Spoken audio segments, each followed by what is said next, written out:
European Championship, Equip Championship, Sub-Juniors, Juniors Open here in Pilsen, and I have here a special guest, the President of International Powerlifting Federation, Mr. Gaston Parache.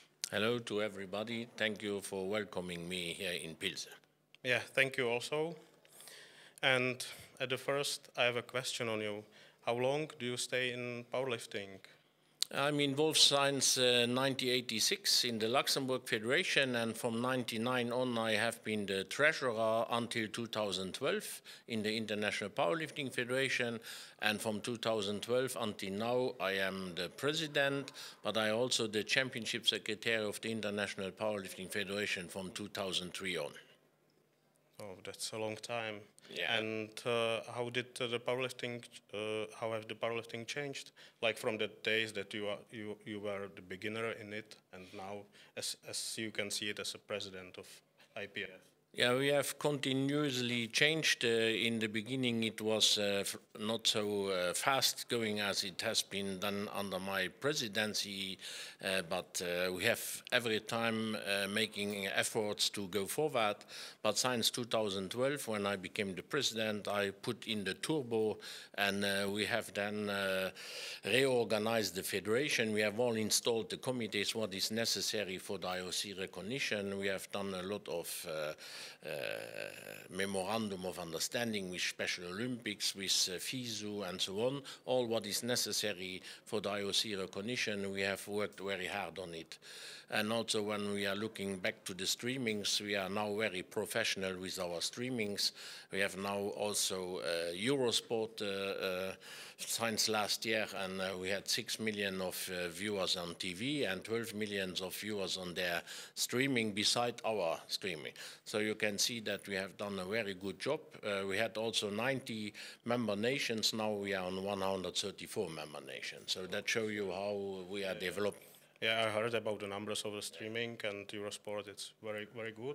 Also, I heard that you have other streaming platforms like New Televisions in South Africa now at the championship. Yes, I cannot say the names of the TV because I don't know these details, but I know that some other TVs are interested now also to jump on this, and that we, of course, provide them also our streamings and Eurosport as well.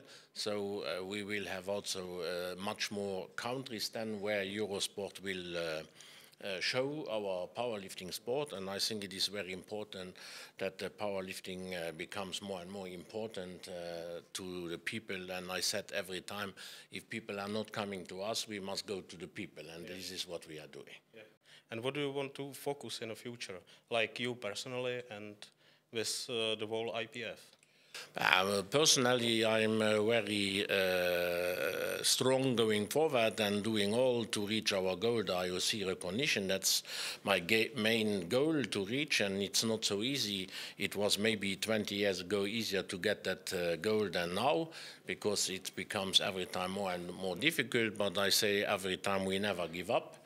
And so I'm really motivated. I feel good, so I don't see now that I should stop. So I am a 16 hours working hard person, and it's difficult to replace me.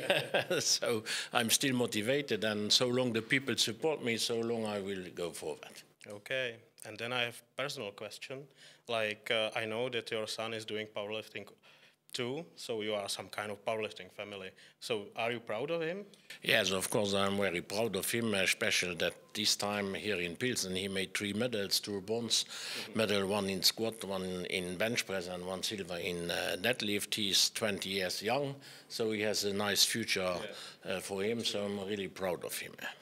And second question is like, do you like more equipped or raw? Because here in Czech Republic, when you go somewhere in the gym and you say I'm powerlifter, there are some kind of you are that guy who takes some kind of suit, and then you have like big numbers in weight. So What's your opinion on this?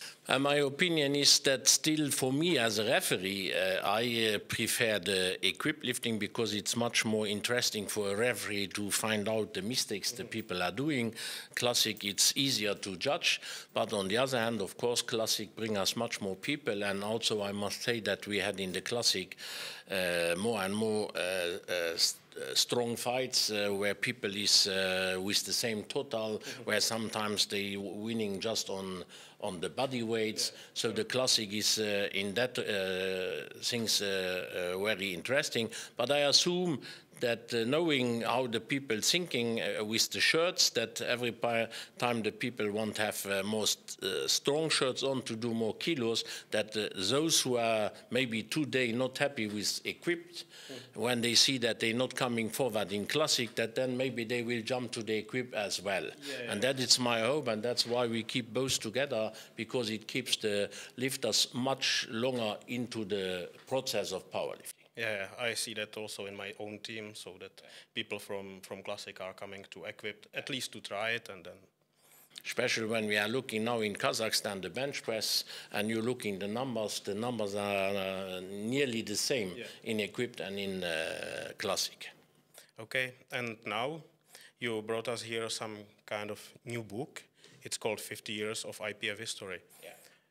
This is, I call it my baby, because it was my idea to have this history book, and I'm very proud that we realized this. It was work for 2.5 years that we're working on this book to realize that book, and so I'm very proud, and I must say thanks to Christina Schamley and Miklos Veketi, who did the most of work for this book, but also all the others who are inside the book who did the contribution to collect all the information. Of course, it could be surely a much bigger book with much more pictures, but the people who was there before have never done any history, and then it's difficult in this, after 50 years, to get more and more history back. But all the results are in, the evaluation of the sport is in, so that you can see how the women's evaluated, how the young people live. So it's a very interesting book, and I hope people will take the chance and buy that book. It's €85. Maybe some say it's expensive, but of course it is 373 pages and a lot of work, and we get nothing for free. But I hope that the people will buy this book, and it is a very interesting book.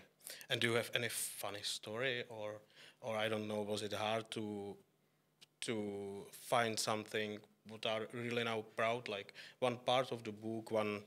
It's nothing funny now.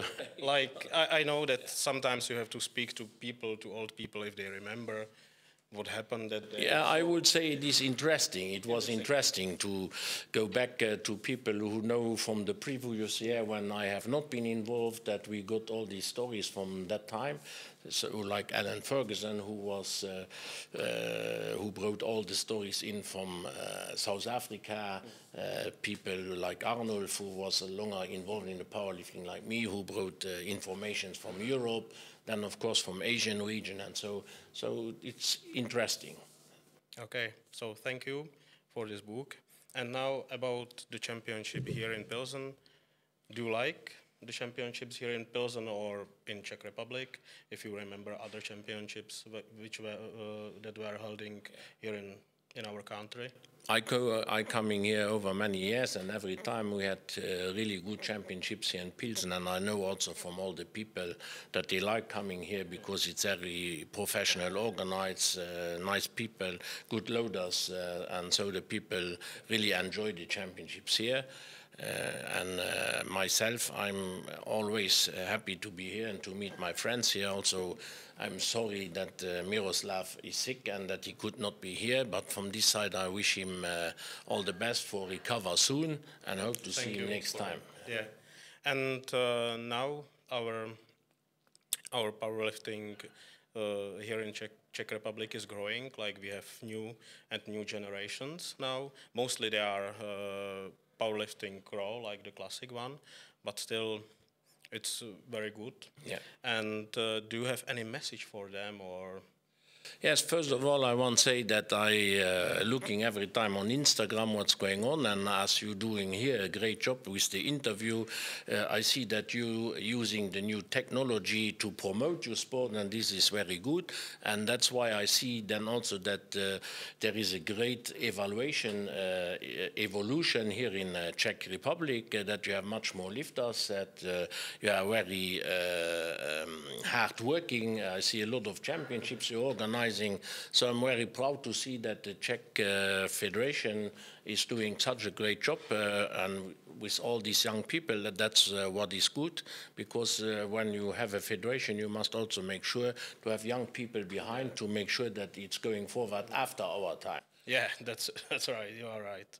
So, thank you very much for this interview, bringing us the book, and I hope that we see you at other championship, which is going to be here in Pilsen. Yeah. Or if you come to other championship, which is like only national, we can also invite you. Yeah, you're welcome to do that, and I'm always happy to come here because I like coming here and see all my friends and see how the sport is growing, and the lifter special we're doing all for our lifters to make sure that our sport grow and that also our lifters get more popular with all what we are doing now with the new technology, and that's also one part what you are doing now to make it more popular. Today with Instagram, with Facebook, it's easy to make the sport popular. So thank you all for your good job you are doing, and thanks also to Miroslav, who is leading this federation, for the good job they are doing here over many years. Thank you very much. Okay, thank you too.